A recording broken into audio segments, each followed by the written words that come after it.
Graça e paz a todos que estão ao alcance aí da minha voz. Me chamo Edmilson Rodrigues. E hoje estarei falando com vocês sobre o tema antes da cruz da lei e depois da cruz da graça. Antes do ano 70 depois de Cristo e depois do ano 70 depois de Cristo. É a respeito da passagem de Mateus 24. Ela vai acontecer ou já aconteceu? Jesus vai vir, Jesus não vai vir? E como é que vai ser isso? Se eu devo ainda respeitar a lei, ficar sobre a lei ou ficar sobre a graça? Então, tudo sobre isso que eu vou falar com você hoje.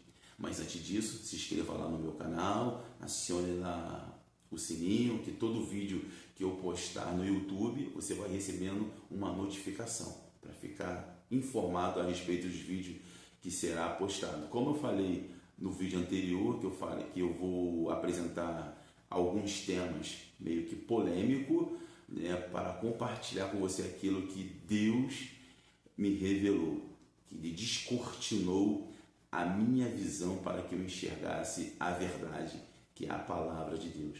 Mas antes disso, vou estar fazendo uma breve oração e pedindo a Deus que direcione todo o nosso estudo. Papai nosso que está nos céus, santificado seja sempre o teu nome, papai. Nesse momento serei um instrumento nas tuas mãos para que o Espírito Santo conduza toda a aula aqui, Pai. Que a tua palavra vá e produza resultado, meu Pai. E que as pessoas que estão assistindo e vendo esse vídeo possam entender e compreender definitivamente e não venha a ser mais enganado, meu Pai. Em nome de Jesus, amém. E graças a Deus. Então, meus irmãos, hoje estarei falando a respeito desse tema. Mas por que esse tema? É um tema muito polêmico, porque líderes religiosos, especificamente os pastores, têm apresentado a vocês a graça, mas aprisionando vocês sobre a lei.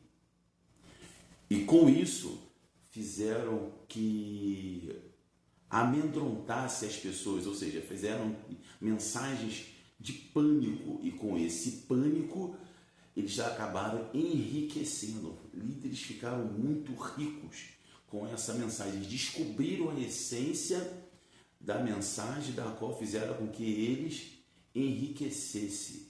Se Jesus não volta, se Jesus voltar e você ficar nessa situação, você vai ficar aí, tá? Se você não der o dízimo aí, tua vida vai ser amaldiçoada, você não vai prosperar.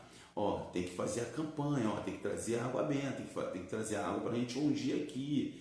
Se eu não pôr a mão sobre você, você não vai ser abençoado. Enfim, são chavões que eles utilizam, que amedrontam as pessoas muitas das vezes não têm um conhecimento sobre a palavra de Deus, e com isso eles vão ganhando dinheiro, rios de dinheiro com essa mensagem de pânico. Eu fico muito triste em saber disso, que eles aproveitaram disso para não trabalharem. Muitos não trabalham, muitos vivem do dinheiro dos irmãos, só querem saber da lã, não querem cuidar das ovelhas, se eu posso usar essa analogia aqui, e utilizaram também títulos como pastor itinerante, cobrando absurdo. Você às vezes convida alguém para pregar, um pastor desse, um evangelista, eu não sei como é que eles se titulam, e eles cobram valores absurdos, 5, 10, 15, 20, 30 mil reais para pregar às vezes 1 hora e meia ou 40 minutos, dependendo da mensagem, dependendo de quanto eles vão lucrar com isso. Ou seja, eles acabaram utilizando a palavra e a palavra virou um comércio. O próprio Jesus diz de dar e de graça aquilo que você recebe. Mas infelizmente eles não fizeram isso. O que eu fico perplexo, que a própria palavra, todos aqueles que pregaram, que caminharam com Deus, caminharam com Jesus, todos eles tinham uma profissão e todos eles trabalhavam. Ninguém vivia à toa e ninguém cobrava nada. Pelo contrário, o que eles recebiam, eles devolviam em ajudar o próximo. Hoje não. Hoje eles te sugam e não dão nada. Só vem a nós. Mais nada, só vem a eles, mais nada, e você nada. Então eu vou estar relatando aqui alguns das pessoas que tiveram com Deus, caminharam com Deus, fizeram a obra de Deus, caminharam com Jesus, eles tiveram as suas profissões. Por exemplo, José chamado Barnabé, isso está em Atos, capítulo 4, versículo 31 a 37. Barnabé era um levita de muitas posses que vendia parte dos seus bens para doar aos necessitados. Dorcas era uma discípula que cheia de boas obras, que tinha o hábito de dar esmola. Cornélio era um centurião que tinha muita comunhão com Deus e dava esmola com frequência. Lídia era vendedora de púrpura e cedeu sua casa para honrar a obra de Deus. Filemon era financiador da obra de Deus e teve uma carta na Bíblia endereçada em seu nome pelo apóstolo Paulo. Paulo, prisioneiro de Jesus Cristo, e o irmão Timóteo ao amado Filemon. E lá está escrito esse texto. José de Arimateia era um homem dedicado ao comércio, muito rico, se tornou notável no Novo Testamento pelo papel que desempenhou no sepultamento do corpo do Senhor Jesus. Lídia, vendedora de púrpura, isso está em Atos 16:14. Noé, construtor de barco. Abraão, pastor nômade. Moisés, pastor e legislador. Arão, sacerdote. Davi, pastor e rei. Quero deixar muita coisa bem clara aqui, era pastor mesmo, né? Ele pegava as ovelhas dele e ia trabalhar, fazer calo na mão. E eles, muitas das vezes, querem trabalhar e usar aquele texto que fala assim, ó, digno é o obreiro do seu salário, mas o obreiro ali que ele quer dizer não é aquele que vive da obra não, da obra de Deus não, é aquele trabalhador mesmo, que mete a mão no arado mesmo para poder fazer um calinho na mão aqui. Era esse trabalhador que ele estava falando ali. E o pastor é o pastor mesmo, cuidando de ovelha. Às vezes tem que andar 4 a 5 quilômetros, 3 quilômetros, do aprisco que eles estavam, para poder tentar achar água para as ovelhas. Enfim, essa é a vida do pastor. Davi então foi pastor e rei, Salomão rei e construtor, Isaías profeta, Jeremias profeta, Ezequiel sacerdote e profeta, Daniel conselheiro do rei, o próprio nosso mestre Jesus era carpinteiro, trabalhava com seu pai. Isso está em Mateus 13:55. Pedro, pescador, Paulo, fazendor de tendas, Mateus, cobrador de impostos e apóstolo, Lucas, médico, Ruth, trabalhadora nos campos, Bezaleel e Aioliabe, artifício e construtores do tabernáculo, Simão, o curtidor de peles, Simão, o zelote, possivelmente pescador e apóstolo, Simão, um mago, possivelmente um mágico, um feiticeiro, Priscila e Áquila, fabricantes de tendas e colaboradores de Paulo, Zaqueu, cobradores de impostos, Timóteo, discípulo e pastor, André, pescador e apóstolo, Tiago, filho de Zebedeu, pescador e apóstolo, Tiago, filho de Alfeu, possivelmente um pescador e apóstolo, Judas Tadeu, possivelmente pescador e apóstolo, Maria, mãe de Jesus, dona de casa, João Batista, profeta e pregador, Ananias, seguidor de Jesus e membro da igreja primitiva, Barnabé, levita e missionário, Tabita, Dorcas, costureira e discípula, como já falei, Febe, diaconisa, Naamã, comandante militar do exército sírio, Gideão, agricultor e juiz de Israel, Boaz, agricultor e parente redentor de Ruth, Mical, princesa e esposa de Davi, Débora, profetisa, juiz e líder militar de Israel, Acã, militar, Faraó, era um título que eles davam ao governante do Egito, Potifar, oficial de Faraó de guarda, e Ló, pastor e sobrinho de Abraão, e Ciro, o grande rei da Pérsia. Enfim, todos esses aqui, até aquelas pessoas que crucificaram Jesus, que perseguiram a igreja, perseguiram o povo de Israel, tinham seus afazeres.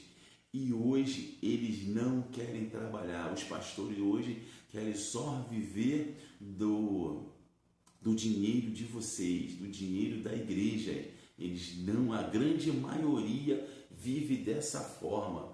E eu fico perplexo em estar falando isso, mas é uma grande verdade. E eu quero dizer para vocês, mas por que lei e por que graça? E a pergunta não é esta, a pergunta é a seguinte: para que Jesus morreu na cruz? Por que houve essa necessidade de Jesus morrer na cruz? E por que eu não devo viver sobre a lei? Em Gálatas capítulo 4, versículo 4 a 5, vai dizer o seguinte: mas, vindo a plenitude dos tempos, Deus enviou seu Filho, nascido de mulher, nascido debaixo de lei, para resgatar os que estavam debaixo de lei, a fim de recebermos a adoção de filhos. Então, é por isso que eu não devo mais viver sob o jugo, do jugo pesado do que esses líderes religiosos colocam sobre vocês. Acabou. A cruz, Deus já levou todo o sacrifício, tudo já foi na cruz. Jesus ressuscitou no terceiro dia e nos deu uma liberdade, mas uma liberdade condicional. Então, não fique mais debaixo de jugo. E tudo que eu venho falando aqui, você vai anotando aí, faça o seu comentário, tá bom? Eu não sou dono da verdade. Abra o Testamento, leia o Testamento, leia o Novo Testamento. O herdeiro só vai saber da sua herança se ele abrir o Testamento. Se o Testamento continuar fechado, ele não vai saber do que ele tem direito. Eu também confesso a vocês, eu também preguei muito errado, não tinha o entendimento, o Espírito Santo ainda não tinha me revelado, não tinha descortinado, mas isso é natural. Por que é natural? Primeiro, pela falta do entendimento, o Espírito Santo não revelou, e o ser humano está em constante evolução. A mente humana, ela vai estar sempre evoluindo. O que às vezes eu estou lendo hoje para vocês, amanhã vai me dar um entendimento mais amplo. E a Bíblia, ela se renova a cada manhã. Isso aconteceu com o apóstolo Paulo, em Atos capítulo 16, versículo 3, que diz assim: Paulo quis que este fosse com ele, que ele que está falando aqui é Timóteo, tá? E tomando-o, circuncidou, por causa dos judeus que estavam naqueles lugares, porque todos sabiam que seu pai era grego.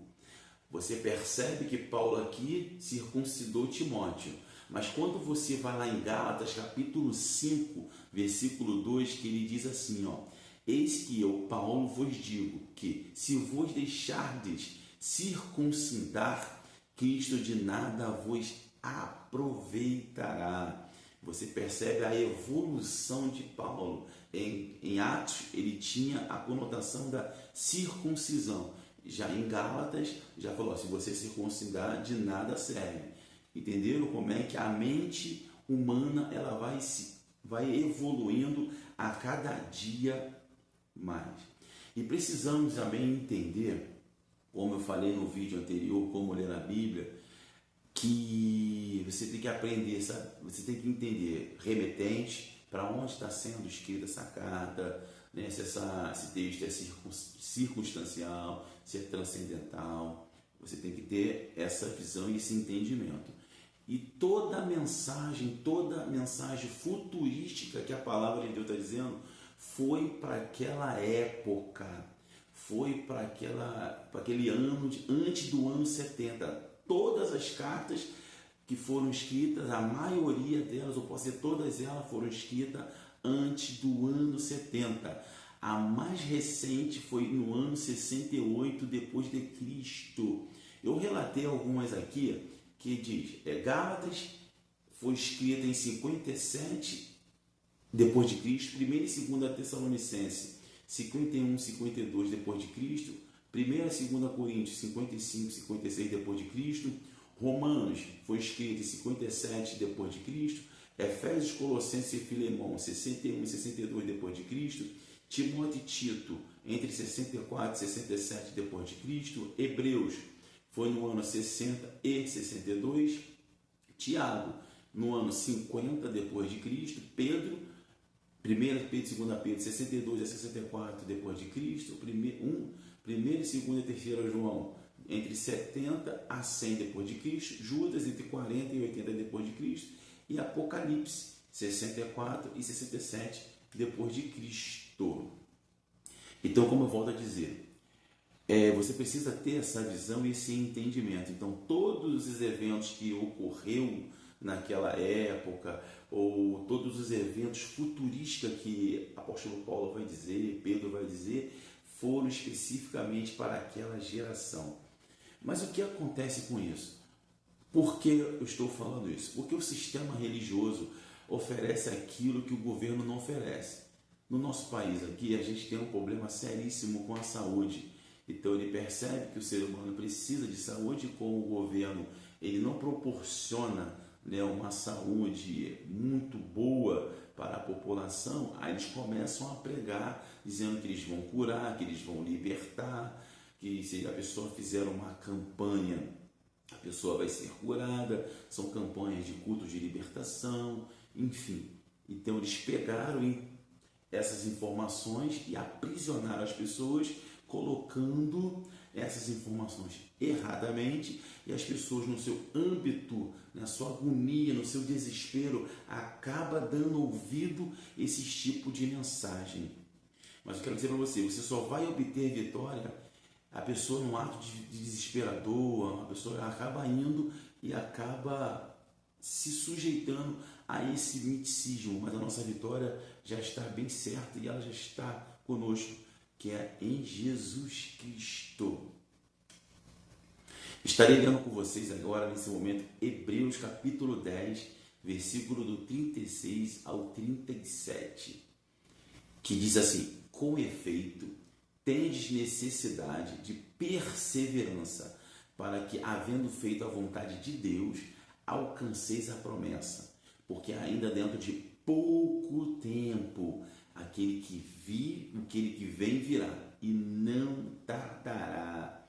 O que eu quero dizer para vocês: todos que foram nascidos antes da cruz estavam esperando o Messias. Repito, todos que nasceram antes da cruz estavam esperando o Messias. Exemplo, os profetas, os apóstolos, a mulher samaritana, quando lá no poço Jesus fala: olha que eu sou a água viva, e ela fala: eu sei quando o Messias chegar. Enfim, aquele diálogo que Jesus estava tendo com a mulher samaritana, ela também estava aguardando o Messias. Antes da cruz tinha batismo nas águas, porque ainda não tinha sido batizado com o Espírito Santo. Tinha jejum. Mas ele jejuou no meu lugar. Jesus já jejuou no meu lugar, mas tinha jejum porque ainda era antes da cruz. Tinha o dízimo na lei. Todos eram pecadores, mas esse pecado que eu estou dizendo aqui é o pecado de Adão, tá? É o pecado original. O pecado que nós temos hoje é o pecado quando você erra o alvo. Quando você erra o alvo, você está pecando. Mas Jesus aqui, antes da lei, era o pecado original, o pecado de Adão. Eu e você nascemos depois da cruz. Davi foi concebido antes da cruz, em pecado. É por isso que ele fala: em pecado me concebeu a minha mãe, porque ele estava antes da cruz. Depois da cruz eu nasci e você nasceu, e nós já estamos reconciliados, perdoado, justificado. Eu não nasci antes da cruz e você não nasceu antes da cruz. No ano 70 houve eventos espirituais muito importantes para a vida daquela geração. Então nós precisamos entender isso. Nós já estamos reconciliados com Jesus. Nós não temos mais que ficar vivendo na lei. Nós temos que viver hoje na graça. E a epístola dos Hebreus, ela foi escrita antes do ano 70. Como eu falei para vocês ali, quando eu descrevi as datas das epístolas, para vocês. Então, aquele escrito de Hebreus foi para aqueles remetentes, foi para os hebreus daquela época, os judeus daquela época ali, antes do ano 70. Ele estava escrevendo aos ouvintes daquela época. Segundo dizem que foi Paulo que escreveu essa epístola, não tem como comprovar, mas possivelmente tenha sido Paulo. E quando ele fala tendes, ele está falando aos hebreus. Por isso que eu falo, para você ler o texto, tem que se ater nos verbos, se ater nas concordâncias, nas colocações, para não fazer confusão. Então, quando ele diz tendes, ele está falando aos hebreus. A perseverança que ele está dizendo ali era debaixo da tribulação que eles estavam vivendo no meado de 66. Toda aquela perseguição, Roma perseguindo eles o tempo todo. Eles estavam passando um sério problema de perseguição, tanto social como física. Porque a gente não somos salvos por perseverar, nós somos salvos pela graça. E essa perseverança que está falando em Hebreus é a respeito da tribulação que o povo judeu estava passando naquela época. Eles queriam, perseverando, vocês vão ser salvos. Que essa perseguição durou até o ano 70, que foi a queda do templo de Jerusalém.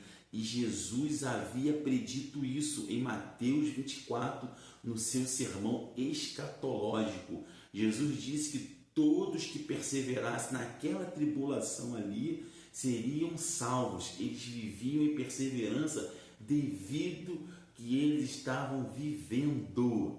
Estamos compreendendo? Pouco tempo, quando o texto fala de pouco tempo, Jesus, filho do homem, seria o juiz para o povo, para o povo judeu. Então, pouco tempo, é que há pouco tempo, é daqui a pouco, já se passaram 20 séculos. Que pouco tempo é esse? Já acabou, deixou de ser pouco tempo. Já se faz mais de 20 séculos hoje, né? Então, pouco tempo, então já passou. Se você me compreende, não é assim? Então, quando ele fala, não tardará, Jesus veio no ano 70 depois de Cristo, e todo o evento de Mateus 24 aconteceu. Todo esse evento de Mateus 24, depois de você ler na sua casa, já aconteceu. Não tardará. Coisas que não vai tardar, é coisa logo ali. Por exemplo, se ele falar para mim na Bíblia que não tardará, eu estou em 2024, eu posso esperar isso até 2064, que ainda está dentro, né, essa profecia. Mas passou disso, já não vai tardar mais, vai ficar bem tarde mesmo. Então nós precisamos entender isso. Se ele falar daqui a 20 séculos vai acontecer esse evento, então serve para mim e serve para você. E todos os apóstolos anunciaram a vinda de Jesus, todos eles. É preciso você ter entendimento, senão você morre e não vê Jesus voltar. Você já imaginou quantas pessoas morreram e não viram Jesus voltar? Então é por isso que é necessário você aprender da palavra e o que está sendo dito agora, para você não criar uma falsa esperança. Está aguardando algo que já aconteceu. E vai ser meu próximo tema, meu próximo vídeo sobre a segunda vinda de Jesus. Ele veio ou vai vir? Então, em Mateus capítulo 24, versículo 6, vai dizer assim: e certamente ouvireis falar de guerras e rumores de guerras. Vede e não vos assusteis, porque é necessário assim aconteceu, mas ainda não é o fim. Essa profecia está falando antes do ano 70. E deixar uma coisa bem clara, sempre vai existir guerra, meus irmãos, sempre vai existir brigas, sempre vai existir, isso nunca vai acabar. Vamos lá, versículo 7. Porquanto se levantará nação contra nação, reino contra reino, e haverá fomes e terremotos em vários lugares. Porém, tudo isto é o princípio das dores. Então, sereis atribulados. Preste atenção no verbo, sereis. Sereis está falando com quem? Falando com eles. E vos matarão. Matarão quem? Matarão os discípulos. Sereis odiados de todas as nações por causa do meu nome. Eles foram odiados perante o nome de Jesus. Nesse tempo, muito hão de se escandalizar, trair e odiar uns aos outros.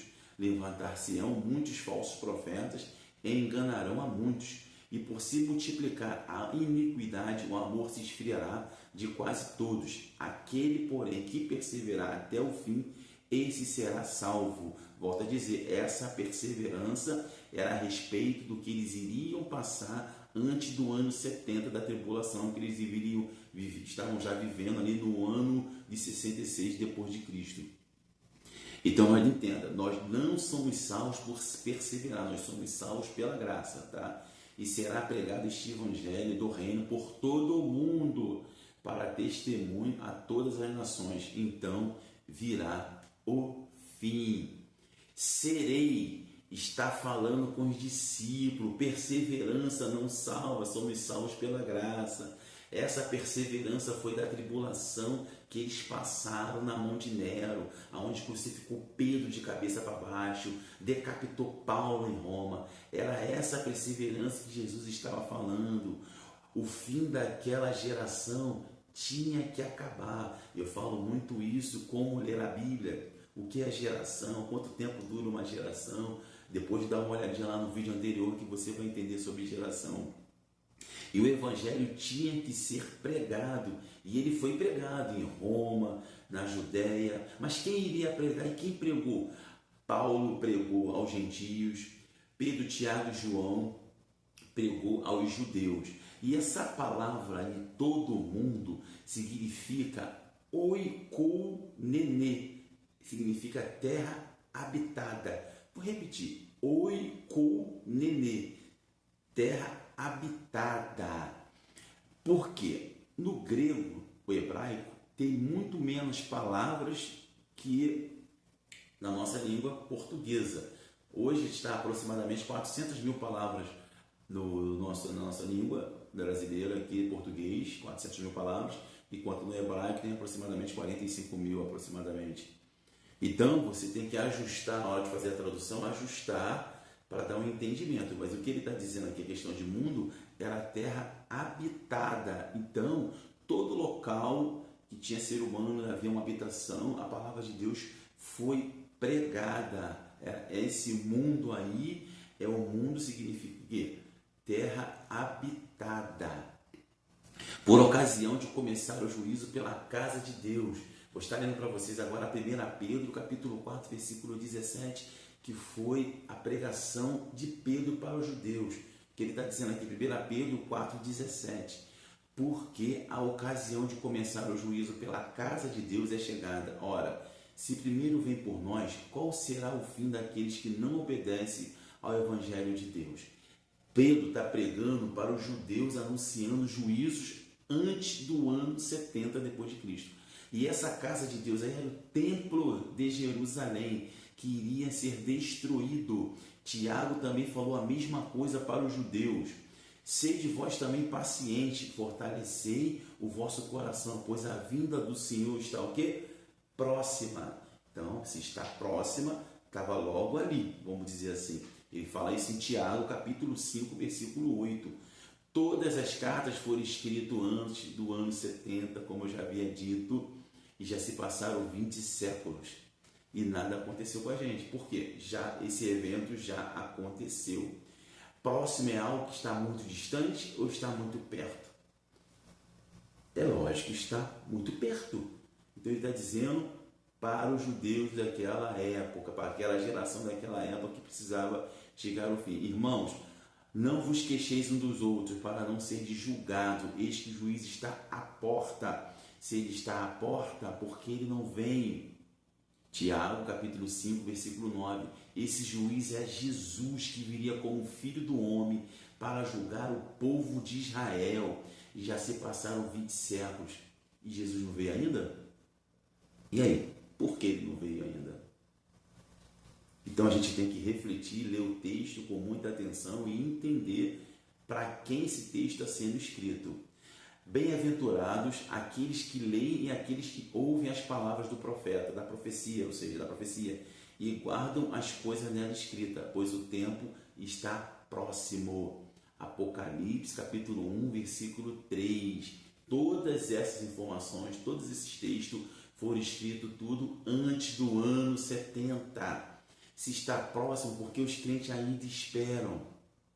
Se ele tivesse dito isso que iria acontecer há 20 séculos, ainda seria para nós. Paulo pregou o evangelho para toda criatura, como havia dito, o mundo é local, toda terra habitada, Paulo pregou. Roma, Judéia, todas as cidades circunvizinhas ali, tudo ele pregou. Mas a pergunta, porventura, não ouviram? Sim, por certo. Por toda, e vou ler, lendo para você aqui, desculpa aqui a minha correria, está lendo aqui Romanos capítulo 10, versículo 18, que diz: por toda a terra se fez ouvir a voz e as suas palavras, até os confins do mundo. Esse mundo, como havia dito, é lugar habitável. Esse fim teve que vir, que foi filho do homem que veio em Mateus 24, 14, que estarei lendo para vocês. E será pregado este evangelho do reino por todo o mundo, para testemunho a todas as nações. Então virá o fim. Isso está escrito em Mateus 24, 14. Então, depois que o evangelho foi pregado, realmente veio o fim daquela geração. Olha o que diz em Atos 9,15. Mas o Senhor lhe disse: vai, porque este é para mim um instrumento escolhido para levar o meu nome perante os gentios e reis, bem como perante os filhos de Israel. Pois eu lhe mostrarei quanto lhe importa sofrer pelo meu nome. O evangelho, isso está em Atos capítulo 9, versículo 15 e 16. E o evangelho foi pregado a toda criatura que viveu antes do ano 70 depois de Cristo. Eles viram todos os acontecimentos da segunda vinda de Jesus. Viveram o arrebatamento coletivo. Todos os eleitos viveram o arrebatamento coletivo. Então, deixa eu explicar uma coisa aqui para vocês. Jesus veio na primeira vinda, Jesus veio a primeira vez, morreu na cruz, ressuscitou o terceiro dia. Na segunda veio, em Mateus 24, Jesus não vem mais. Ele não tem uma terceira vinda. Não existe isso que eles pregam por aí. Tá bom? Aqueles que não eram de Jesus, deixa eu explicar para vocês. Qual foi a necessidade desses eventos que estavam acontecendo ali? Jesus veio a respeito da lei para libertar, e toda pessoa naquela época, antes da cruz, antes desse acontecimento do ano 70 depois de Cristo, eles morriam e seu espírito, sua alma, seu corpo ficava no túmulo, no inferno, que é Sheol, que é sepultura. Então, nenhum espírito voltava para Deus, porque Jesus ainda não tinha cumprido a sua missão ainda. Então, após a cruz, após o ano 70, como teve aquele evento da ressurreição que eu vou falar mais à frente, aí os espíritos voltaram para Deus após a cruz. Antes do ano 70, ainda sem acontecer a profecia de Mateus 24, as pessoas que morriam ali ficavam ali. Até que esse evento do Mateus 24, antes do ano 70, até que o templo de Jerusalém não viesse caído, até que aquela profecia escatológica não havia se cumprida ainda, todos que morriam ficavam ali na sepultura. Após o ano 70, todos os espíritos, depois que aconteceu o evento, volta para Deus. Hoje, eu e você, quando nós morremos, nosso espírito não fica mais no túmulo. Nosso espírito volta para Deus com o corpo glorificado, o corpo transformado. Então, recapitulando, toda pessoa que morria antes do ano 70, seu espírito, sua alma, seu corpo ficava no Sheol, ficava no inferno, chamado sepultura. O espírito só voltou para Deus após a missão de Jesus ser cumprida, tanto na cruz e tanto depois do templo de Jerusalém, no ano 70 depois de Cristo. Eu e você, quando nós morremos hoje, todos aqueles eleitos, todos aqueles filhos de Deus, voltamos para Deus com o nosso corpo glorificado e transformado. E aqueles que não são filhos, aqueles que desobedecem, não querem saber de Jesus, o seu espírito, sua alma e seu corpo ficam na sepultura, não volta para Deus, ficam ali no castigo eterno. É isso que Jesus veio para resgatar o espírito que é dele. Paulo, Pedro e Moisés, que viveu depois da cruz, está vivendo uma nova geração com a finalidade de pregar Jesus. Toda criatura, e quando cumprir os nossos dias, seremos arrebatados e estaremos para sempre com Jesus. Essa é a verdade. Hoje, mas e eu? E minha geração? Como é que vai ser? Eu não vou pregar, não. Nossa geração, nós vamos dar continuidade à pregação da palavra, e quando chegar o nosso tempo, nós vamos morrer, vamos sair dessa carne, vamos morrer, vamos para a sepultura. Logo após, nosso espírito vai ser transformado e nós voltamos para Deus. Nós que vamos até Deus, até Jesus. Jesus não vem mais até a gente. E ele enviará os seus anjos com grande clangor de trombeta, os quais reunirão os seus escolhidos dos quatro ventos de uma extremidade dos céus.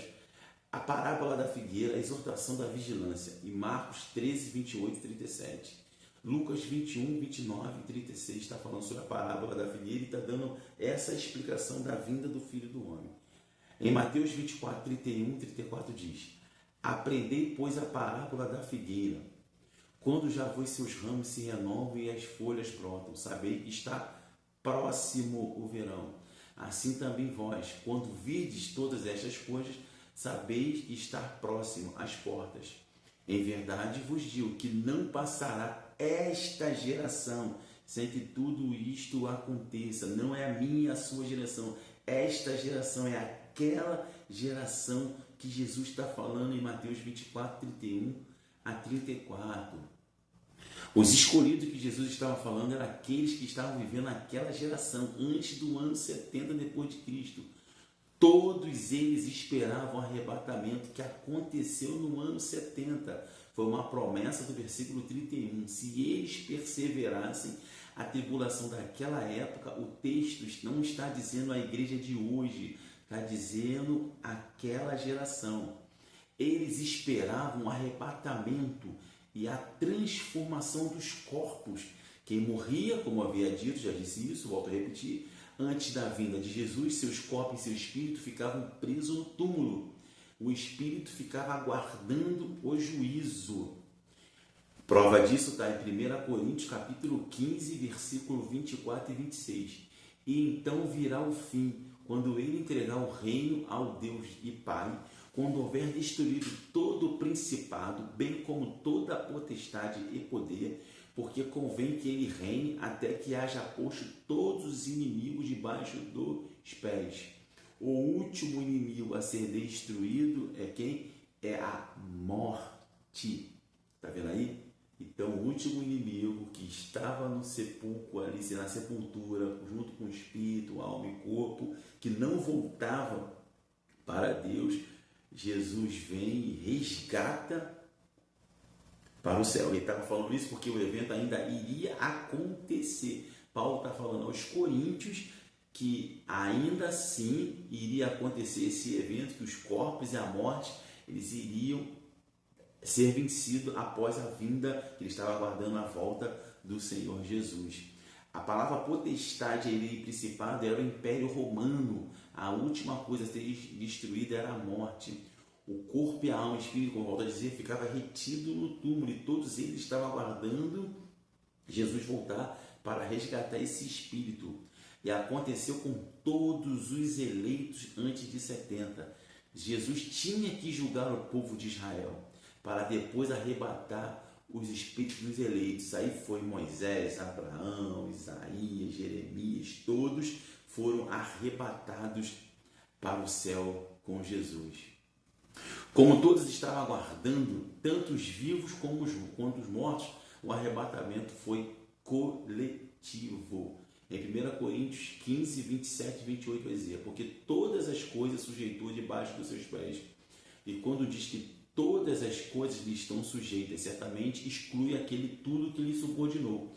Quando, porém, todas as coisas estiverem sujeitas, então o próprio Filho também se sujeitará.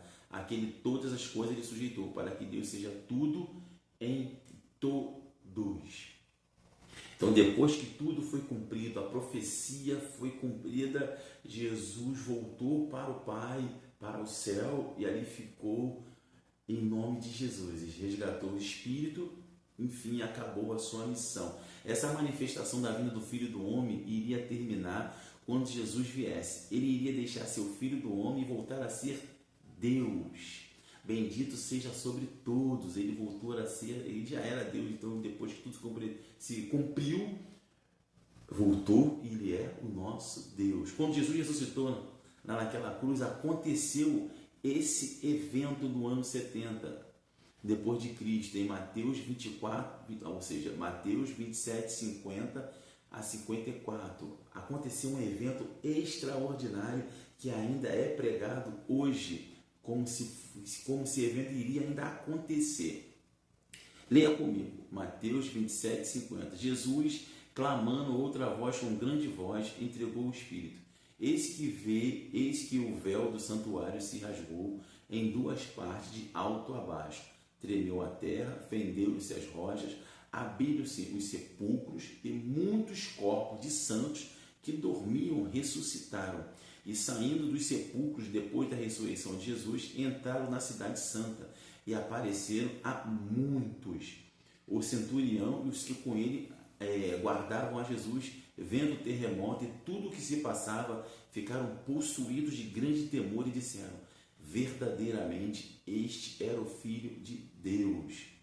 Quando morria antes dos anos 70, ficavam enterrados, ninguém subia ao céu, como já havia dito isso, e ficava todo mundo preso, né? Quando Jesus ressuscitou, quem estava morto ressuscitou, como ele também. Eles tiveram um corpo glorificado e foram ver as suas famílias. Essa é a única passagem na Bíblia que fala sobre esse evento. Como a lei continuava, porque o templo ainda estava de pé, porque a lei era para condenação e morte. Então, quem ia morrendo, quem não acompanhou esse evento dessa ressurreição de Cristo, como havia dito, ainda continuava na sepultura. Tá? Depois que o evento aconteceu, Jesus ressuscitou, os mortos ressuscitaram junto com ele, o evento acabou. Depois dali, quem ia morrendo ia continuando ali, porque precisaria ainda acontecer o evento de Mateus 24, a profecia escatológica de Jesus. Então, como a lei continuava, porque o templo ainda estava de pé para a condenação, a lei era para condenação e morte. Então, quem ia morrendo e não acompanhou esse evento, o espírito continuava no túmulo, porque a lei prevalecia. Foi só esse evento que os mortos ressuscitaram junto com Jesus e tiveram seus corpos transformados. Quando é que esse evento aconteceu de forma definitiva? Quando foi que aconteceu esse evento de forma definitiva? Quando o templo de Jerusalém caiu e Jesus veio e reivindicou todos os corpos que estavam dormindo de lá para cá, a morte não mais prevalece. Aconteceu parcialmente esse evento quando Jesus na cruz, o véu do templo se rasgou, ele veio. Quando ele morreu, né, deu tetelestai, quem estava morto naquele momento ali ressuscitou, foram ver os seus parentes, seus corpos foram transformados, tá bom? Mas no ano 70, esse evento foi definitivo. Quando o templo caiu, Jesus veio sobre as nuvens como filho do homem, julgou Israel. Quem estava morto ressuscitou, seus corpos foram arrebatados, transformados e foram para o céu. De lá para cá, isso nunca mais vai acontecer, só aconteceu naquele momento. Hoje, quando os eleitos morrem, o espírito não fica mais no túmulo, o corpo volta ao pó e o espírito volta para Deus. Esse foi o benefício de Jesus ter vindo. Se ele não tivesse vindo no ano 70, depois de Cristo, o meu espírito continuaria no túmulo quando eu morresse. Paulo explica isso em 1 Coríntios capítulo 15, versículos 51 a 54. Você depois pode ler lá. Esse texto foi antes, no ano 70. Ele se referiu ao acontecimento da ressurreição de Cristo. É necessário a transformação dos corpos, porque se houver, caracteriza. Se não houver essa transformação vai caracterizar com uma reencarnação. E não é reencarnação, entendeu? É ressurreição. Então, por isso que há essa necessidade de transformar o nosso corpo, para que nós voltarmos para Deus. Paulo não estava escrevendo para mim, e sim para aquela época dele, para o povo de Corinto, antes do ano 70. Aquele evento, ele está escrevendo isso aqui, é porque esse evento ainda iria acontecer de forma definitiva após a queda do Templo de Jerusalém. Estarei lendo para vocês aqui. Eis que vos digo, estarei lendo 1 Coríntios 15, 51 a 54. Eis que vos digo o mistério: nem todos dormiremos, mas transformados seremos, todos, num momento, num abrir e fechar de olhos, ao ressoar da última trombeta. A trombeta soará, os mortos ressuscitarão incorruptíveis e nós seremos transformados, porque é necessário que este corpo corruptível se revista da incorruptibilidade, que o corpo mortal se revista da imortalidade. E quando este corpo corruptível se revestir de incorruptibilidade, e o que é mortal se revestir de imortalidade, então se cumprirá a palavra que está escrita: tragada foi a morte pela vitória. Existe um dito popular que diz: meu irmão dorme no Senhor, como o espírito dorme. Lá no céu não tem corpo, mas eles continuam aguardando Jesus voltar e destruir tudo e arrebatar todo mundo. Entendam, o espírito não dorme, o espírito é ativo. Quem dormia era aqueles que morriam antes do ano 70. Quem ficava seus corpos e a alma e o espírito no túmulo. Hoje, como eu havia dito, nós vamos direto para o céu. Esse nós está se incluindo Paulo, mas ele não viu, porque Nero decapitou no ano 67. Paulo não viu esse evento, porque ele morreu no ano 67. Muitos têm a conotação e a visão que parece que nós vamos morrer, o nosso corpo, nós vamos ser arrebatados, ou seja, tirados de um lugar para o outro, tá? Arrebatar significa isso. Eu sou tirado daqui e para outro lugar, com corpo e tudo, com sentimento, vamos chorar. Não. Lá o espírito não tem sentimento. O que traz sentimento para nós é a alma, mas a alma não vai para Deus, vai ficar junto com o corpo. Quem sobe é o espírito. Precisamos entender, nós somos seres espirituais no corpo carnal. Nós não somos carnal no espírito, não.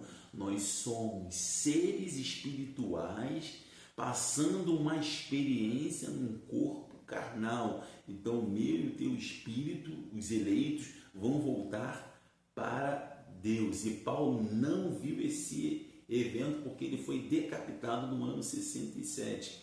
Essa passagem foi para o futuro daquela época e não para nós hoje. É necessário aprender essa informação para não ter uma falsa esperança e ficar preso no passado e aguardando Jesus voltar.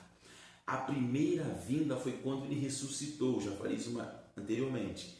A segunda vinda foi na queda do templo, onde Jesus reivindicou os espíritos que estavam no túmulo. Paulo usa o termo corpo de humilhação porque era o espírito que ficava preso no túmulo. Essa transformação aconteceu no ano 70 com a queda do templo de Jerusalém.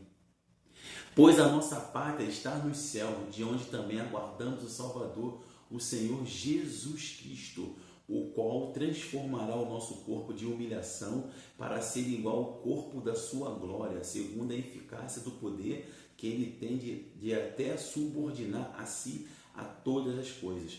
Nós não vamos viver o juízo. Todos os textos que falam que Jesus vai voltar está falando para o povo de Israel, o Filho do Homem do ano 70 depois de Cristo.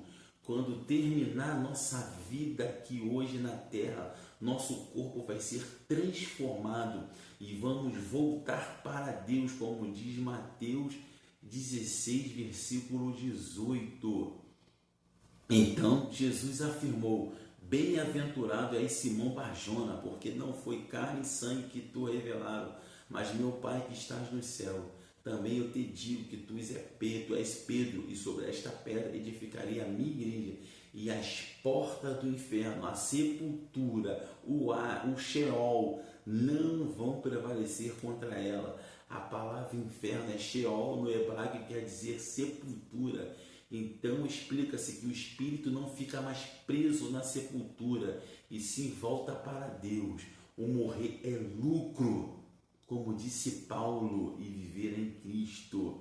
Mas só vai se encontrar, só vai voltar para a pátria todo aquele que for filho. E mas como é que eu faço para ser filho? Como diz em João capítulo 5, versículo 24, em verdade vos digo, quem ouve a minha palavra e crê naquele que me enviou tem a vida eterna, não entra em juízo, mas passou da morte para a vida. Isso foi uma afirmação. Nós já temos a vida eterna e não vamos passar pelo juízo, porque Ele habita em nós. Então eu não tenho que fazer nada, é só crer e obedecer a palavra, seguir os mandamentos, seguir os princípios de Deus. Saia desse negócio de campanha, saia desse negócio de culto, de libertação. Você não precisa mais passar esse negócio de batismo pelas águas, estava sobre a lei. O jejum estava sobre a lei, Santa Ceia não era nossa, era para os judeus e também estava na lei. Mas Jesus ceiou porque ele cumpriu toda a lei, ele tinha que cumprir toda a lei porque ele era judeu também. Mas após a cruz eu não preciso fazer mais nada a não ser obedecer e estar sempre nutrindo o Espírito para não deixar que a minha carne seja ativada. Então fique com essa mensagem, fique com essa palavra. Não deixe mais ninguém te enganar e colocar julgo sobre vocês. Amém? Fique comigo até o próximo estudo. Fique na paz, graça e paz para todos e muito obrigado.